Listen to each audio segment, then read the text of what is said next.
vocês têm aula 10 horas. A galera que está com oscilação de internet aí, que fica voltando, vindo e voltando. Pronto, gravando. Bom dia para os primeiros anos, meus queridos alunos, estudantes. Estávamos aí 2 semanas sem aula. Semana retrasada foi um problema que eu tive de energia aqui, e semana passada era feriado, né? Dia de vocês, dia das crianças. E agora estamos aqui, né, para uma aula usual, que é na segunda-feira, 9 horas. Mas a novidade agora, pessoal, que a gente vai iniciar um calendário aí de reposições de aula. Porque vocês sabem que eu cheguei depois, né, vocês ficaram aí sem aula de biologia durante um tempo, tinha uma professora anterior, mas ela saiu, vocês ficaram alguns meses sem aula de biologia, e depois eu apareci aí para vocês, no meio do ano, né? Então, pessoal, foi feito um calendário de reposição, eu imagino que vocês já têm acesso a esse calendário de reposição, né? Vou repor essas aulas aí com vocês. Claro que eu vou ser remunerado, vou ganhar hora extra para isso, né? Sou um profissional, então a gente não trabalha de graça. E vai ser, pessoal, toda quinta-feira, então não esqueçam disso. Estou aqui afirmando com toda a veemência que toda quinta-feira vai ter aula também. Então, não vai ser apenas a aula de segunda, vai ser segunda e quinta, toda semana. Então, não esqueçam disso, porque eu já fiz reposição semana passada, com os segundos anos, e não teve a quantidade normal da aula de terça, que é a aula normal com eles, né? Mas a aula de reposição é para todos estarem, porque vai contar como presença também, e, lógico, o mais principal, que é o conhecimento. Né? Lembrando, pessoal, que a gente também vai começar o período de avaliação. Eu vou ver com a Giovana como a gente vai fazer essa situação aí das avaliações. Tranquilo? Deixa eu mandar aqui, já chegou já uma quantidade mais ou menos significativa de estudantes. Está aí o formulário para vocês assinarem. Tranquilo? Coloca o nome e a turma. Então, vamos lá, pessoal. Vou, claro, evidentemente, começar onde eu parei, né, que foi em proteínas e vitaminas. E espero, assim, em Deus, que a gente consiga chegar até as atividades também. Vocês já fizeram, já tem 2 atividades que eu lancei, e a gente não corrigiu essa em função desses problemas aí que eu tive sem aula com vocês, né? Mas vamos lá, vamos iniciar. Alguém, por favor, fica responsável para ficar mandando o formulário quando chegarem os atrasados. Ok? Isso, beleza. Cadê o povo que pode me ajudar aí nessa parte do formulário? Se coloca à disposição alguém, quando chegar alguém, tem 34 estudantes. Eu mando, professor. Vai lá, Eduardo. Pode deixar, professor. Isso aí, por favor. Então, vamos lá. Pessoal, está aqui. Deixa eu só aumentar. Estão vendo a apresentação? O meu áudio está de boa? Acho que está baixo. Deixa eu colocar mais alto aqui um pouquinho. Isso. Está tranquilo. Vamos lá. Áudio bom? Apresentação em dia aí? Estão vendo? Digam para mim. Preciso de uma resposta de vocês. Está de boa? Sim, tá tudo certo, professor. Beleza, então. Não, eu não tô vendo nada. Você não está vendo nada? Não. Está vendo a cara feia do professor e não está vendo a apresentação? E os demais? Vocês estão vendo a apresentação, pessoal? Eu tô vendo, professor. Eu tô. Tá, beleza. A Karine está vendo, o que mais? Também Todos tô estão vendo. vendo? Eu também tô vendo. Tranquilo, então Tô vendo também. é problema lá do celular da estudante, né? Então, ela tem que ajeitar aí, para a gente precisa seguir aqui. Bora lá, então, pessoal. A gente terminou lá lipídios e carboidratos, né? E começou proteínas e vitaminas. Então, vamos aqui para o estudo de proteínas e vitaminas. Nós fizemos essa primeira parte aqui, contou o histórico, como é que foi descoberto. Eu fui relapso para saber o nome do cara que descobriu esse albúmen, que é uma proteína que é da clara de ovo. Foi a partir daí que houve um estudo maior e o entendimento da necessidade de consumo de proteínas. E eu esqueci, era para ter pesquisado isso. E essa parte é muito importante também. Não é só o conteúdo em si, mas o histórico, até porque muitos estudantes têm essa dificuldade de vincular a ciência com o dia a dia. E eu realmente peguei e vacilei nessa parte aí de saber o nome do cidadão, né, que descobriu o albúmen. Vamos usar da clara do ovo. Quando ela é aglutinada, ela muda de forma e tem essas características aí. A composição, carbono, hidrogênio, nitrogênio, oxigênio e enxofre. Isso aqui eu já falei, é só para vocês lembrarem. Aí aqui eu mostrei na aula 3 semanas atrás, né? Mostrei aqui as funções de cada proteína, estrutural, imunológica, hormonal, catalisadora, que são as enzimas, vamos falar dela, muito importantes, contrátiles e de transporte. Havia falado isso daqui, não vou ficar repetindo. Ok? Depois mostrei as funções já com essa imagem, mostrando função e proteínas específicas. E vamos para cá agora. Esse slide a gente não viu ainda. Perfeito? Então vamos falar, pessoal. Eu coloco esse texto aqui para vocês, né? É claro que vocês vão ler, vão estudar, vai ter as avaliações, mas eu não vou ficar pegando um texto, assim, na minha apresentação. É só mais para vocês depois estudarem. Mas, claro que os conceitos principais aqui a gente vai entender. Pessoal, a primeira coisa, a gente precisa entender que as proteínas, elas são aglomerados de aminoácidos. Porque as proteínas não existiriam se não fossem os aminoácidos. Perfeito? A gente tem vários tipos de aminoácidos aí que a gente precisa entender e compreender. Tranquilo? Mas, primeiro, para a gente entender o que é aminoácido, pessoal, eles são cadeias de carbono, tá? Hidrogênio, oxigênio, nitrogênio, e também, de vez em quando, dependendo do aminoácido, vai ter enxofre. Vocês precisam se ligar em outra coisa importante, que é o agrupamento, que é o agrupamento carboxila, que é esse que vocês estão vendo aqui. Não sei se eu vou conseguir mostrar o meu mouse. Esse daqui, ó, se vocês estão conseguindo ver. COOH.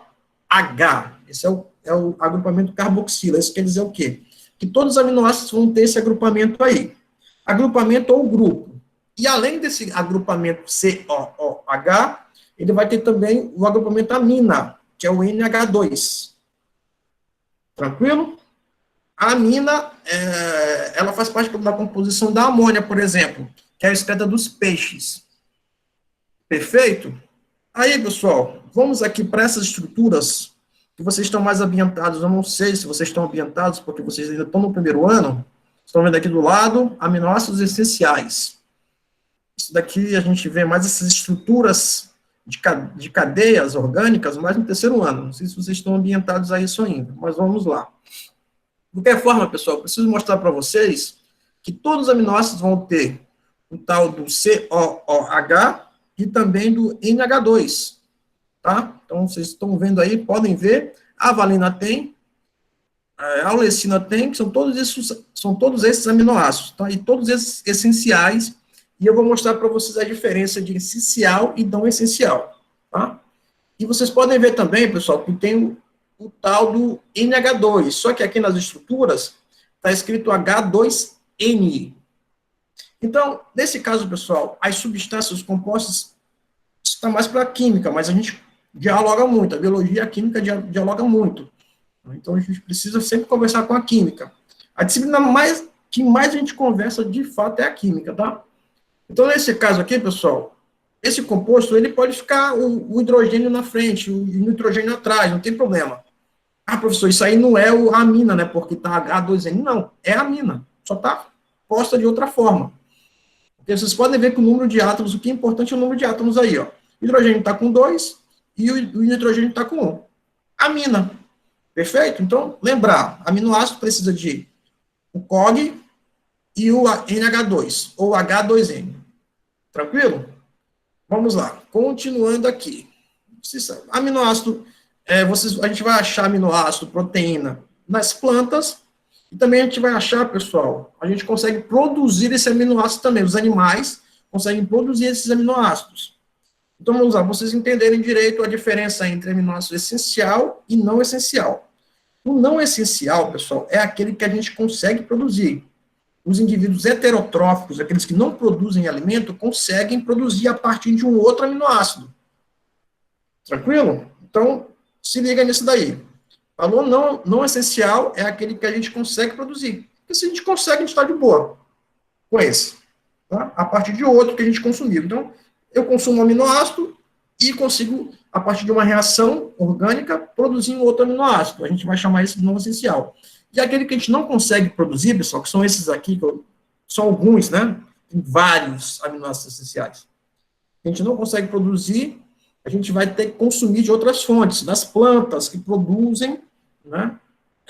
Ou de outras fontes também de origem animal que conseguem produzir esse tipo de aminoácido aí. Valina, leucina, isoleucina, fenilalanina, triptofato, lisina, adenina, histidina, metionina e treonina. Vocês podem perceber, pessoal, que todos esses daqui, né, os aminoácidos essenciais, de fato, todos os aminoácidos, tem essa terminação ina. Então, viu terminação ina, se liga que é aminoácido essencial. Beleza? Vamos lá, pessoal. Para a gente entender um pouco mais o estudo dos aminoácidos, que formam as proteínas. Só, quando um aminoácido se une a outro, né, se une a outro, ele vai formar o dipeptídeo. Quando um se liga a outro, tripeptídeo. Quando um se liga a outro, tetrapeptídeo. E assim por diante. Mas é até aqui, tetrapeptídeo. Porque depois disso, já vai ser um aglomerado maior de aminoácidos que a gente vai chamar de polipeptídeos. E é aí que as proteínas entram. Lembre, proteínas são polipeptídeos. Quer dizer o quê? Um aglomerado muito grande de aminoácidos. Cadeias e cadeias de aminoácidos que formam as proteínas. Tranquilo, pessoal? Vamos lá. Então, aqui, ó, tá mostrando, estão vendo essa cadeia bonitinha? É legal fazer isso aqui em sala, mas em química, talvez em biologia, quando a gente for estudar essa parte de proteínas, né? Isso dentro de sala. Tem como a gente montar isso aqui. Tem uns, mas eu não sei se a escola tem, né? Tinha que pedir. A gente montar essas estruturas aqui de proteínas e etc. Fica bem legal. Um trabalhinho prático. E aqui também, pessoal, mostra do lado os dois grupos que eu tinha falado para vocês no slide anterior. E todo aminoácido vai ter o quê? Vai ter o grupo carboxila e o grupo amina. Estão vendo aqui, ó? Então, o grupo carboxila, como eu falei, é aquele COOH, e o grupo amina, ele já está mostrando aqui estruturalmente, tá? Como molécula aqui, o NH2, estão vendo? E ele aqui faz a ligação. Só, e quando uma amina se liga a outra, para formar um outro aminoácido, ou depois outro aminoácido, e assim formar uma cadeia grande para formar uma proteína, o que liga um aminoácido a outro é a ligação peptídica. Tá? Estão vendo aí verde? É a ligação peptídica. Vai ligar o grupo carboxila com o grupo amina. Tranquilo? Então, falou em ligação peptídica, quem vai se ligar? O grupo carboxila com o grupo amina. Fechou essa história? Sim ou não? Tranquilo até aí? Vamos ver se vocês estão aqui, estão dormindo, estão mortos? Estão como zumbis? Tô tranquilo, professor. Ah, essa aí foi a Mariana, né? Ah, a Mariana apareceu. Muito bom. Olha, eu gostaria de falar que meu alarme não tocou, mas eu cheguei aqui 9h08. Tá bom, tá bom. Tô tranquilo, Mariana. Obrigado pela sua participação na minha aula. Vamos voltar aqui. Chegando aqui de novo no slide, estão vendo? Pessoal, e aqui mostra, como falei, mas só essa questão de decorar fórmula para a biologia, ela não é tão obrigatória assim. A gente demonstra e tudo, mas eu preciso só que vocês saibam que o aminoácido, de fato, ele vai ser formado pelo grupo amina e o grupo carboxila. Isso aí é uma coisa que é obrigatória para esse estudo. Tá? Mas decorar, eu, por exemplo, não vou pedir para vocês formularem a fórmula geral dos aminoácidos. Não precisa, eu só preciso que vocês saibam disso. Grupamento amina, grupamento carboxila. E saber o que é uma amina e o que é uma carboxila. Fechou essa história. E que o aminoácido e as proteínas vão variar a partir do tamanho delas, da quantidade de aminoácidos, da quantidade de carbonos e etc. Tranquilo? Então, aqui, ó, está mostrando fórmula geral do aminoácido, nitrogênio com 2 hidrogênios, que é a amina. Perfeito? E aqui, a carboxila, o famoso COOH. Tranquilo até aí, né? Então, vamos seguir. Pessoal, como eu disse para vocês, a gente fala da importância desses compostos, né, desses nutrientes, claro que é de forma didática, mas também para o nosso dia a dia, alimentar, para vocês saberem o que consumir, o que é importante para cada um de vocês, né, questão alimentícia. Função, a gente estudou lipídios, estudou carboidratos, agora está estudando proteínas, depois vamos estudar vitaminas. Tá? Mas qual a importância das proteínas? As proteínas elas são fundamentais para qualquer ser vivo, né? E até para os vírus. Por que para os vírus? Porque ela faz parte da composição dos vírus. Tem proteínas lá. Principalmente na sua membrana. Então, tem ali a composição de capsídeo e etc. Vocês vão estudar isso lá no segundo ano. Mas eles têm constituição de proteína sim. São lipoproteicas. Ok? Além disso, tem toda a manifestação genética dada por meio de proteínas, né? Grande parte dos processos orgânicos são mediados por proteínas. Nesse caso, pessoal, quando a gente fala processo orgânico, são as reações orgânicas. E todas as reações orgânicas elas vão ser condicionadas pelas enzimas. A gente vai chamar essas enzimas de catalisadoras, que vão acelerar as reações orgânicas, tá? Depois a gente vai falar mais delas. Sem proteínas, não existiríamos, nem outro ser vivo existiria. Okay? Então, e a partir disso, claro, e se ele fala isso, porque a função da proteína é muito importante. Tá? E também, pessoal, tem teorias, por exemplo, essa que está mostrada aí, que é dos coacervados, ou coacervatos, mas eu prefiro o termo coacervado, é um termo que está mais habitual na minha cabeça. Que, a partir desse estudo, dessa teoria, né, é uma teoria, isso quer dizer o quê, pessoal? Que não é provada, totalmente provada, mas é uma teoria, e a gente tem várias teorias de origem da vida aí, né? E até hoje nenhuma é provada, nenhuma é lei. Vocês sabem que para ser provada, dizer que é verdade absoluta é uma lei, tá? Teoria já é uma coisa que é comprovada, mas não é uma verdade absoluta, porque tem gente que diverge. Então, nenhuma teoria de origem do universo, da vida, é provada, de fato. Mas essa é uma, tá? Que dizem que os conservados foram os primeiros compostos proteicos. Foi um aglomerado de proteínas. E vocês sabem que proteínas são compostos orgânicos. E a partir desses conservados, né, que foi se originando a vida de fato, como a gente enxerga. Depois houve produção de oxigênio, etc. Foram aparecendo aí. Só que tem várias teorias de origem da vida. Eu trabalhei pouco, tinha que ter trabalhado melhor essa parte, né? Mas, pessoal, falando sobre a questão do... Deixa eu voltar aqui. Sobre essa questão de não existir proteína, a gente tem algumas doenças. Tem a fenilcetonúria. Deixa eu mandar aqui. A fenilcetonúria, pessoal, é uma doença de baixa produção de quebra de uma enzima, de uma proteína. Então, por exemplo, a pessoa que vou mostrar aqui o link, a pessoa que tem essa doença, ela tem várias comorbidades aí, morre cedo, é um problema, tem tratamento, claro, tem um tratamento, mas é uma doença crônica, fenilcetonúria. Deixa eu ver aqui se eu deixei o link para vocês. Eu já falei que ia trabalhar com os links, aqui no início, vamos ver. Não, escorbuto não, conservados não. Só um instante, deixa eu ver aqui para eu mandar o link para vocês. Ué, cadê esse link? Só um instante, pessoal, deixa eu ver aqui para eu colocar o link novamente para vocês. Da fenilcetonúria. Que ela não consegue quebrar uma proteína. Felinalina, uma enzima.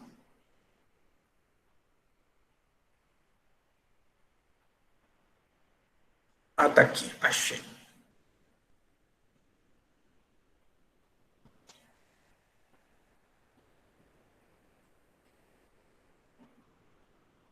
Só então eu vou deixar aqui para vocês, tá? Esse linkzinho aqui, como eu já vou, daqui a pouco eu vou postar mais também. Tá aqui. Trabalhar com esses links que é importante também, tá? Para vocês não ficarem só com a fala do professor, para vocês darem uma pesquisada também. Tá aí, sobre essa doença que acomete algumas pessoas, é uma doença mais rara, né? Mas que acomete pessoas é muito complicada, ela tem que fazer uma dieta mais específica, porque ela não consegue quebrar essa felinalina, então ela acumula muito, e tem muitas doenças, a pessoa fica muito fraca, se não fizer o tratamento morre cedo e etc. porque é uma doença genética, tá? Vamos lá. Tipo doença de Crohn? Tipo a doença de... Isso. Mas, assim, ela tem outros sintomas, né? E tem outras causas também. Não, outras causas não. A causa é genética, mas os sintomas são diferentes, né? Não é exatamente em função da ausência, da quebra dessa enzima. Tranquilo? Então, vamos lá. Deixa eu só mostrar agora dos conservados aqui para vocês. Como eu disse, estou trabalhando com esses links aqui que eu acho importante. Pesquisem aí, pessoal. Pesquisem aí. Eu não vou obrigar vocês a pesquisarem, né? Fica a critério, mas depois eu posso obrigar. Posso obrigar como um trabalho. Preciso também ter outras maneiras de apresentar o conteúdo para vocês. Perfeito? Seminário, por enquanto, daqui a pouco a gente vai entrar na parte de celular, vai ser mais complicado, isso aí tem que ser com o professor mesmo, mas vamos lá. Tá aqui, pessoal, essa parte que eu falei dos conservados também, tá? Vejam aí um pouquinho. Esse site é muito legal, que é o biologia.net, biologia.net, tem o biologia, só a biologia também, que eu gosto muito de pesquisar lá, mas esse biologia.net é muito bacana também. Depois eu posso mandar uns links para vocês dos sites bacanas de biologia aí. Então, vamos lá. Seguindo aqui na nossa apresentação, eu mandei 2 links aí para vocês, depois eu mando mais. Tá aqui, beleza, pessoal. Vamos lá. Vamos falar um pouco sobre as estruturas das proteínas. Pessoal, as proteínas, elas podem ter 4 tipos de estruturas, tá? Primária, secundária, terciária e quaternária, tá? Claro que a primária, ela vai ter um nível de sequência mais simples, né?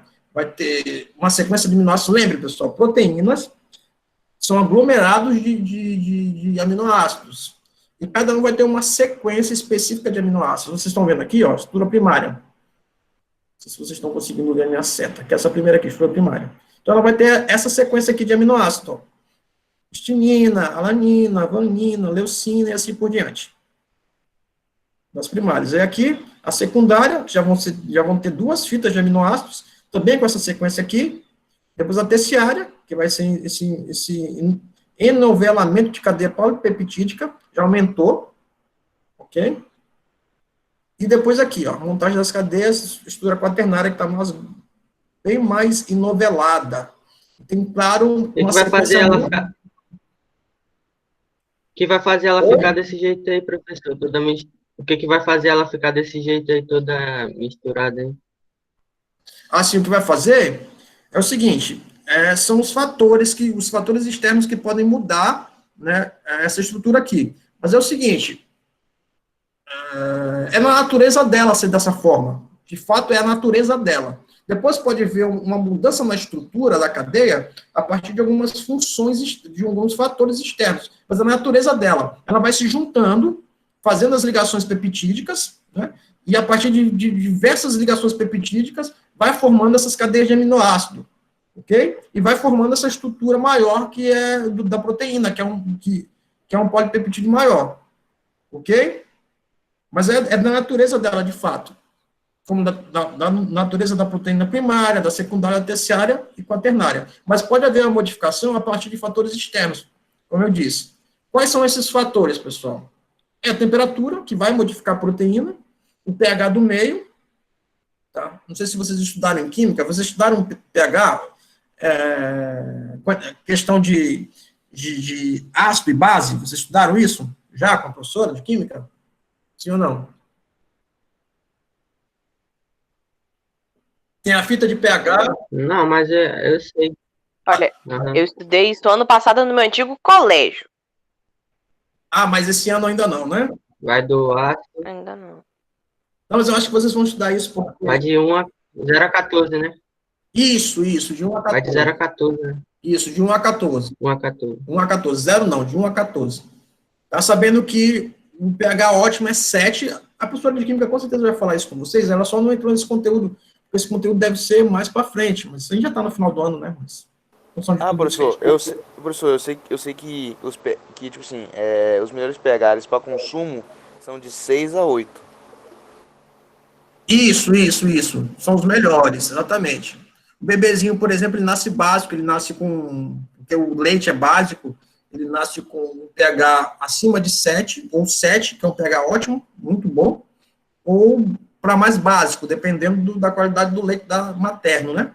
E depois, a partir do consumo, da ingestão de alimentos, se esse bebê vai crescendo, vai se tornando uma criança que come coisas muito ácidas, o pH dela vai diminuindo, vai saindo de ótimo, um pH mais básico, de 8, 9, ou 7, um pH 6, 5, 4, ok? Depende muito da alimentação do indivíduo. Mas é muito complicado o indivíduo ficar básico pro resto da vida, é muito difícil, o cara tem que ter uma alimentação muito boa, de nutrientes muito bons, como alimentos como vegetais, legumes, não tomar refrigerante, não comer essas coisas industrializadas que a gente tem aí, não é? Então é mais complicado isso daí. Isso em laboratório é muito interessante, a gente vê o pH de vocês pela língua, mas a gente não consegue, né? A gente está nessa situação, não dá para fazer. Então, além disso, temperatura e pH, né? Ação dos solventes, que também vai modificar a estrutura dessas proteínas aqui, perfeito? Por exemplo, dependendo da temperatura, pessoal, essa quaternária, ela pode se tornar uma secundária, porque ela vai se quebrar a partir de uma temperatura muito alta, tá? Agentes oxidantes, redutores, e também de agitação interna. Agitação interna, a gente, por exemplo, em laboratório faz isso. Só que precisa de um agitador. Que ela vai ficar girando a proteína e vai conseguir quebrar a proteína. Mas isso é só em laboratório, a gente não consegue. Eu posso até mostrar vídeos disso aí depois para vocês, né?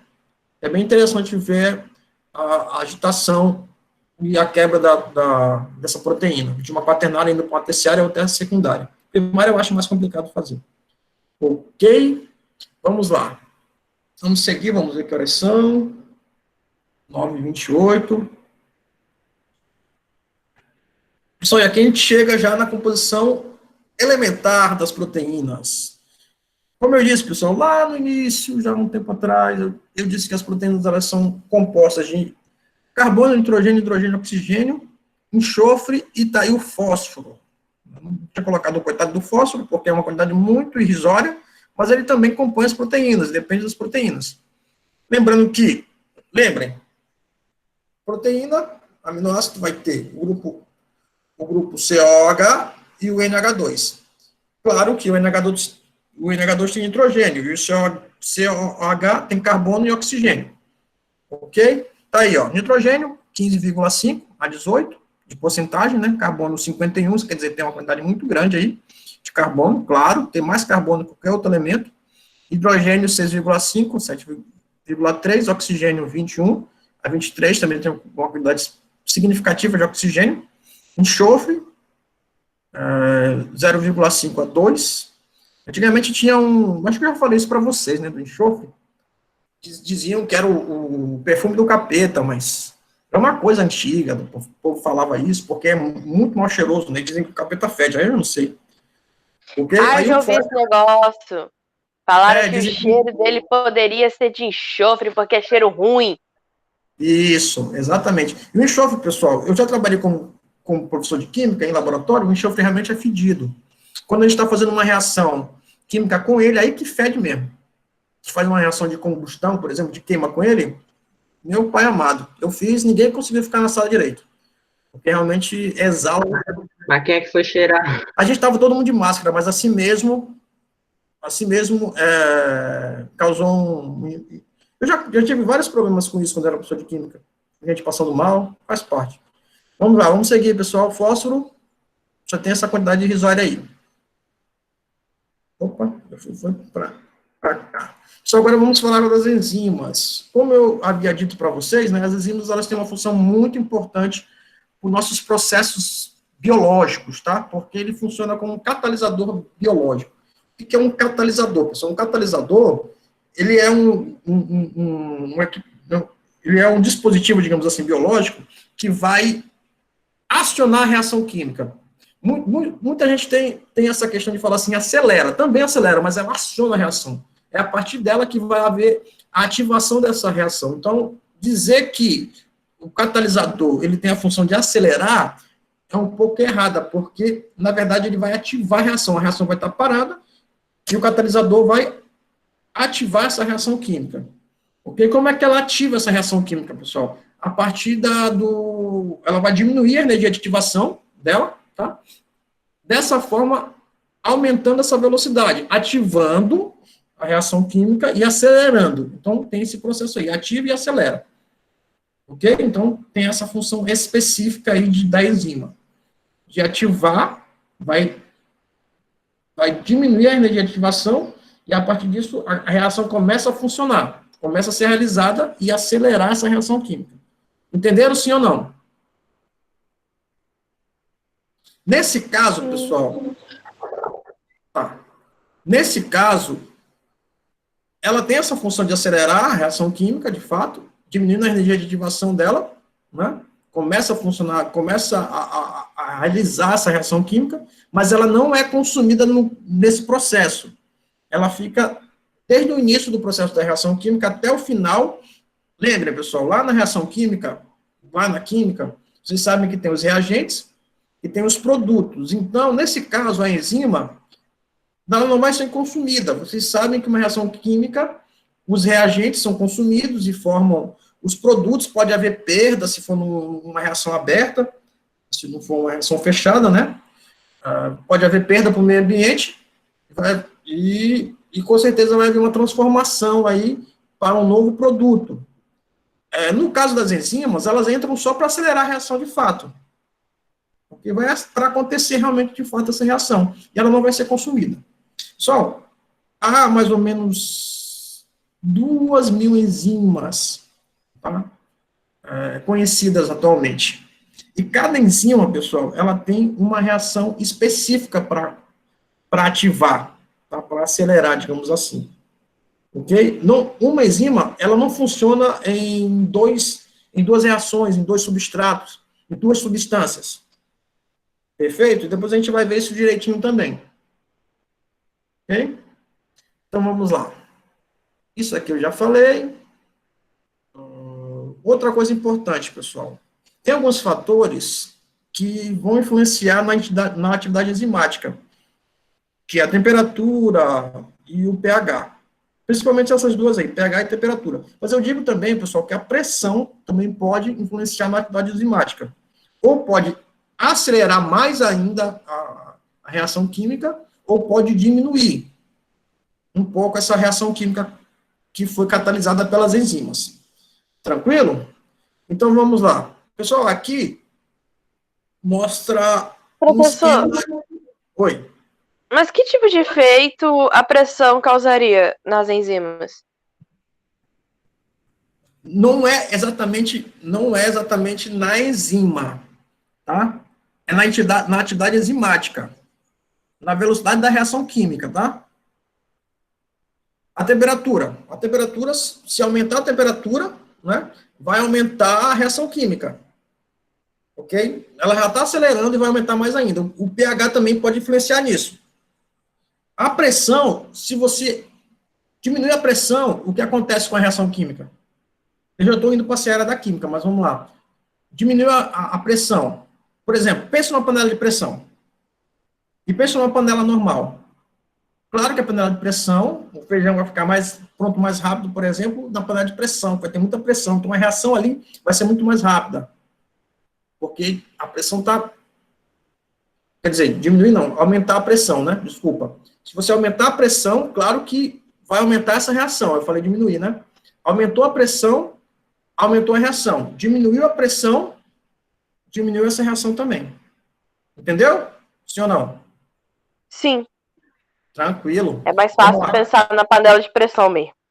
Isso, pense na panela de pressão que vocês vão entender melhor. Vamos lá, pessoal. E aqui mostra o mecanismo de ação das enzimas. Lembra que eu falei? Cada enzima, ela vai ter um substrato específico. Uma enzima, ela não vai agir em vários substratos, não vai agir em várias substâncias. É uma enzima para uma substância. Por isso que tem essas 2.000 enzimas, e deve ter muito mais que isso até. Então, vamos lá. Esse daqui, esse vermelhinho, é um substrato. Depois vocês vão entender melhor esse conceito de substrato. Tá? Uma substância, vamos dizer assim. Uma substância que precisa de uma enzima para começar uma reação.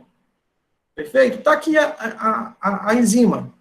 Vamos lá. Enzima do leite, que é a lactase. Então, isso aqui é o leite, e o leite, ele vai precisar da lactase, que é a sua enzima específica.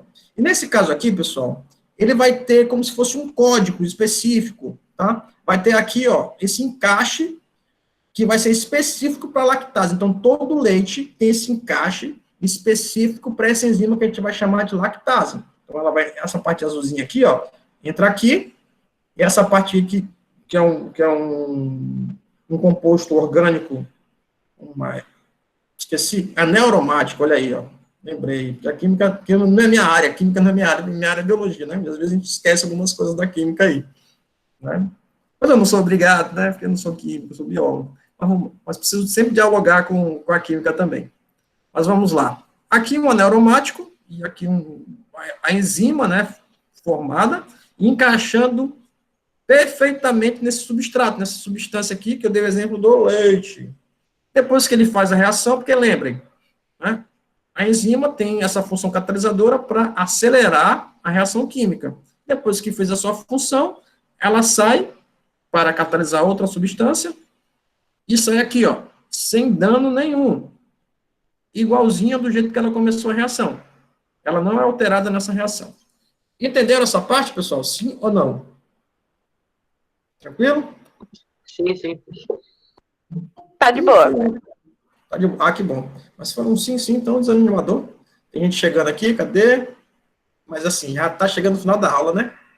Muito bom. Chegou atrasado, hein? Bora lá, vamos continuar aqui. Eu acho que eu não vou conseguir começar as atividades, mas bora lá. Mande aí, por favor, o Eduardo, né? Manda aí o link do formulário. Pessoal, para vocês entenderem melhor o que eu acabei de dizer para vocês, a gente precisa entender essa parte aqui. Então, cada enzima vai ter um substrato específico, uma substância específica que vai agir de alguma forma. Então, vamos lá. Dei alguns exemplos aqui. Lactase facilita a hidrólise da lactose. Hidrólise quer dizer quebra, tá? A partir da água.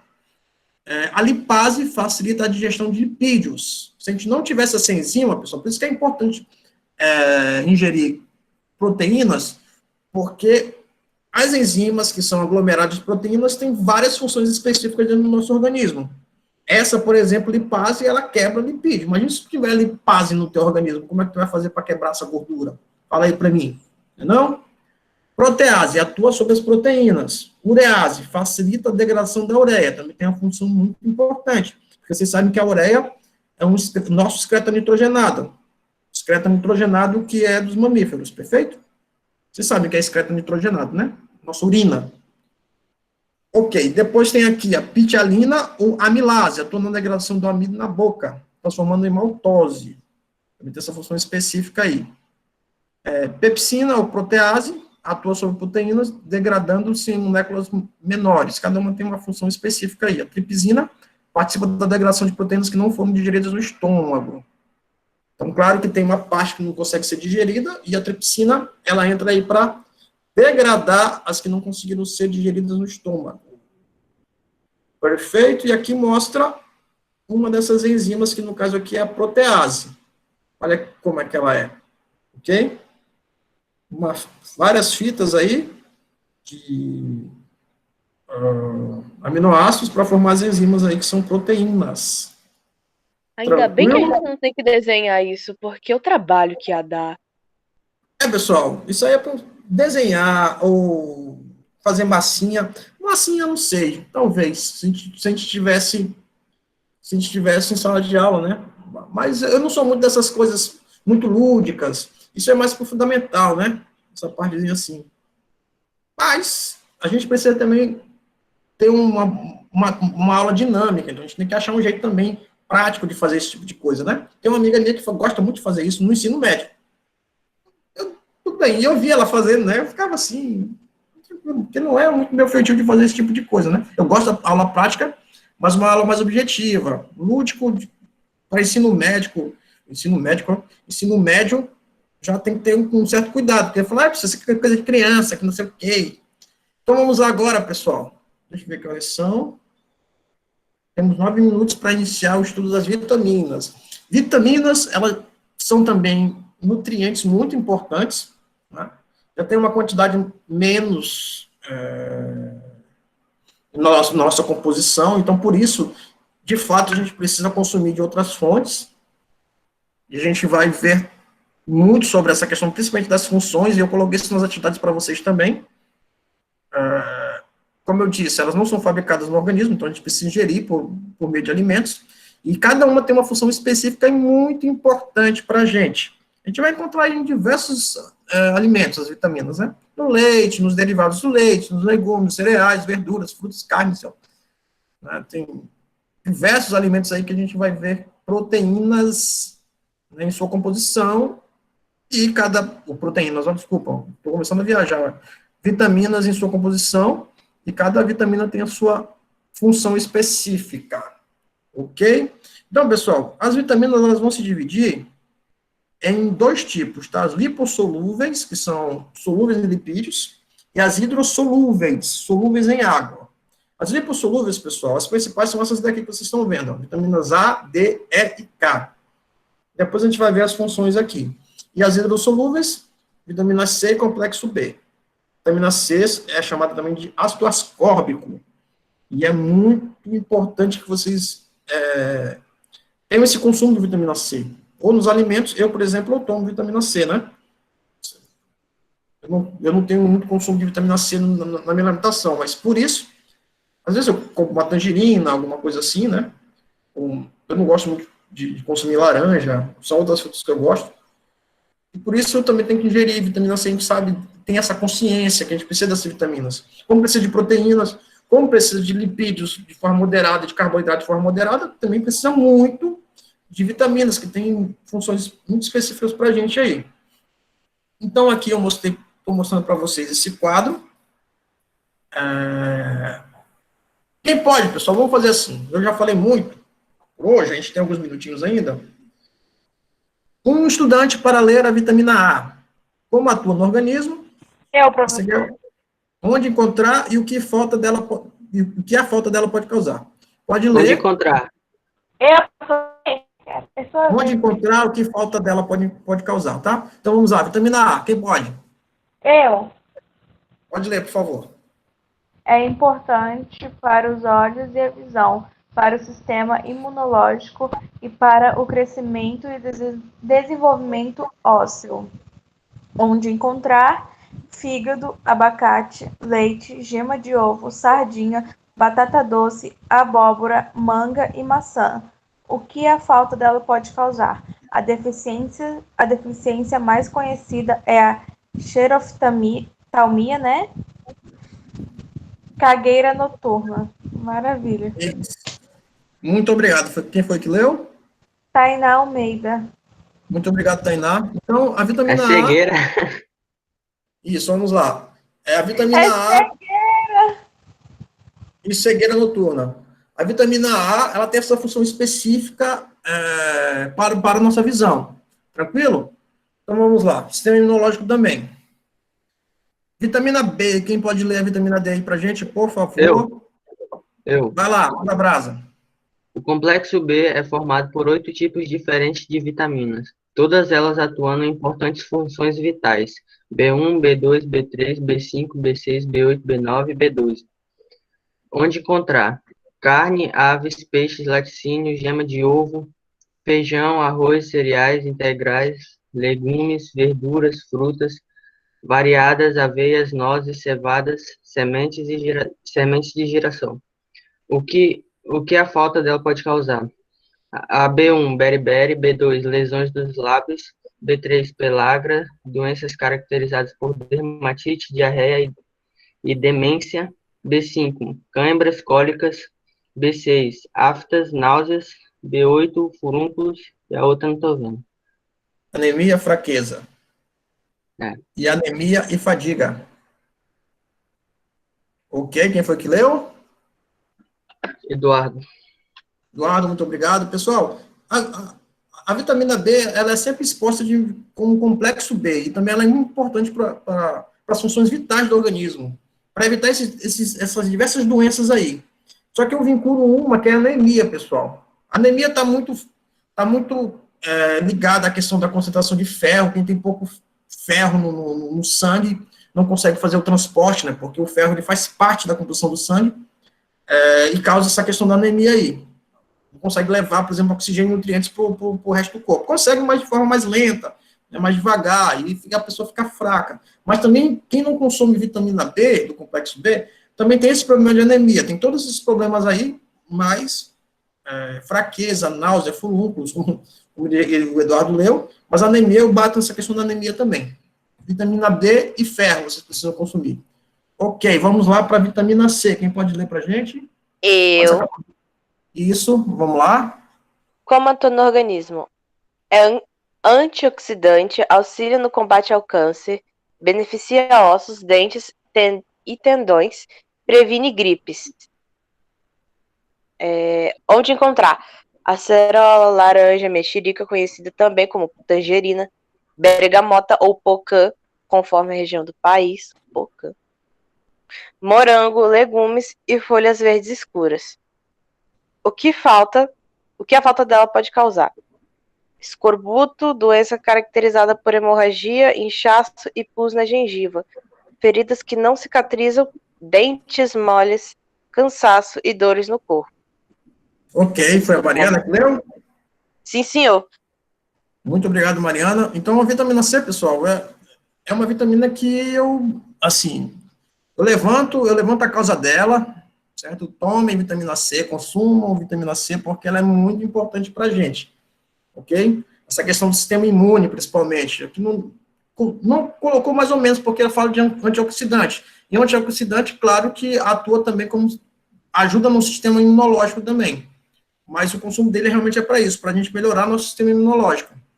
E, claro, auxilia no combate a várias doenças. Uma dessas doenças é o câncer, tá? Também essa questão do osso, depois a gente vai ver que outras vitaminas também atuam nessa questão óssea. E a gente evita várias doenças se a gente consumir aí a vitamina C. Okay? Escorbuto também, né, professor? Isso, escorbuto. Até a gente teve uma questão dessa na atividade de vocês, que acho que só vai dar para a gente corrigir isso daí na próxima aula. Então, temos 2 minutinhos. Vitamina D e E. Quem pode ler? A D rapidinho e já lê a E, porque a gente está acabando. Eu posso ler, Vamos lá. professor? Pode. Quem é? Tu vai ler, Pablo? Eu vou ler a D. Isso, vamos lá. Tá. Como atua no organismo? Promove a absorção de cálcio, ideal para o desenvolvimento de ossos e dentes. Age no sistema imunológico, coração, cérebro e na secreção de insulina pelo pâncreas. Onde encontrar? Queijos, manteiga, margarina, nata, leites, peixes, ostras, cereais. Quando a pele é exposta à radiação solar ao organismo, pode sintetizar a vitamina. O que a falta dela pode causar? Desordens do metabolismo ósseo, doenças inflamatórias, infecciosas, alteração e função cognitiva e imunológica. Ok, quem foi que leu? Pablo. Eu vou Muito ler aí, obrigado, professor. Pablo.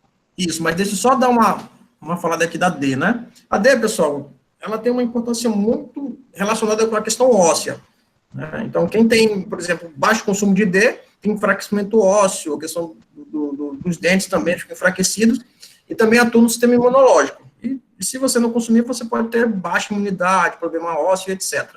Vamos lá para E. Pode começar, por favor? Ok. Como atua no organismo? Previne o dano celular, auxilia no combate ao câncer e na prevenção de doenças cardiovasculares. Onde encontrar? Pode ser encontrada em sementes de girassol, no espinafre, nos pimentões e também nas amêndoas. O que a falta dela pode causar? Aumentam os riscos de derrame e catarata, afeta o sistema nervoso, olhos e músculos. Isso, muito obrigado. Quem foi que leu? Tainá. Muito obrigado, Tainá. Só isso. Então, ela também tem uma função bem específica aí, relacionada com a questão cardiovascular, do coração. Perfeito? Está aí, eu já falei. Eu fico com o K. Oi? Eu fico Isso. com o K, o último. Não entendi. Eu vou ficar com o último, o K. Ah, sim, com a vitamina K. Beleza, então vamos lá, pessoal. Para a gente terminar na nossa aula de hoje. Vitamina K, pode ler, por favor?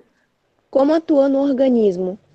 Auxilia na coagulação e no aumento de quantidade de plaquetas. Combate doenças como trombose e fortalece cabelos, unhas e peles. Onde encontrar? Repolho, couve-flor, espinafre e outras folhas verdes, na soda e nos cereais. As bactérias presentes no intestino também produzem vitamina K. E o que a falta dela pode causar? Sangramentos nas mucosas, gengiva, nariz, vagina, etc. Manchas roxas na pele e urina avermelhada. Muito bom. Quem foi que leu? Esther Kadisha. Muito obrigado, Esther. Pessoal, então a vitamina K, ela tem essas funções aí mais relacionadas com o sangue, tá? Então a gente precisa consumir para ter essa dinâmica do sangue saudável, para fazer suas funções específicas aí do sangue. Muito bom. Coagulação e etc. Pessoal, então a gente termina, eu levei 2 minutinhos aqui, mas a gente não começou no horário, né? Acho que começou sim, né? Então, ok, pessoal, todo mundo assinou lá? Sim ou não? Sim, eu pelo menos assinei. Sim. Ah, eu Caramba, assinei, eu assinei. Aí depois deu uma quantidade boa de estudantes aqui. Pessoal, então, espero que todos tenham assinado. Lembrem. Professor, Oi. essa quinta a gente vai ter aula de reposição? Porque você chegou depois. Eu avisei várias vezes no início da aula, mas vou reafirmar agora. Pessoal, então, nossas aulas, para quem chegou depois, vão ser sempre segunda e quinta-feira, no mesmo horário, 9 horas, tá? Então, não achem que a aula de reposição não é obrigado a assistir. É sim, vai contar com presença normal. Perfeito? Estou fazendo reposição, vou começar essa semana com vocês, porque eu cheguei depois, tranquilo? Então, toda quinta-feira vai ter reposição, além da aula de segunda-feira. Tranquilo? Todos avisados, sala da gravada, depois, não tem como falar, professor, você não falou, não, falei sim, e tem um calendário de reposições também, que já mandaram para vocês. Tranquilo, pessoal? Então, obrigado pela participação de todos. Vamos lá para a próxima aula. Fiquem com Deus. Abraço para todos. Eu vou lançar essa aula. Ah, sim, eu tinha esquecido aqui. Eu preciso divulgar o meu canal, né? Que eu tenho o meu canalzinho agora. Eu vou lançar todas as aulas lá também. Deixa eu ver aqui. Qualquer coisa eu coloco no grupo de vocês. Já vou aqui para quem ainda está. Colocar, cadê meu canal? Aqui, ó. Ainda tem só vídeo de segundo ano que eles estavam fazendo seminário? Para quem ainda está aqui. Ó, para monetizar, eu já aviso, tem que ter pelo menos 1.000 curtidas, mais ou menos 1.000 visualizações. É só um caráter didático mesmo, eu não tenho pretensões, não. Só um caráter didático para ajudar nas minhas aulas. Tá aí, ó, pessoal. O meu canalzinho, tem só vídeo do segundo ano, mas eu vou lançar hoje essa aula, tá? Deixa eu parar aqui a apresentação. Ok. Depois eu coloco lá também nos grupos de vocês. Parei. Vamos escrever lá, professor. Da live.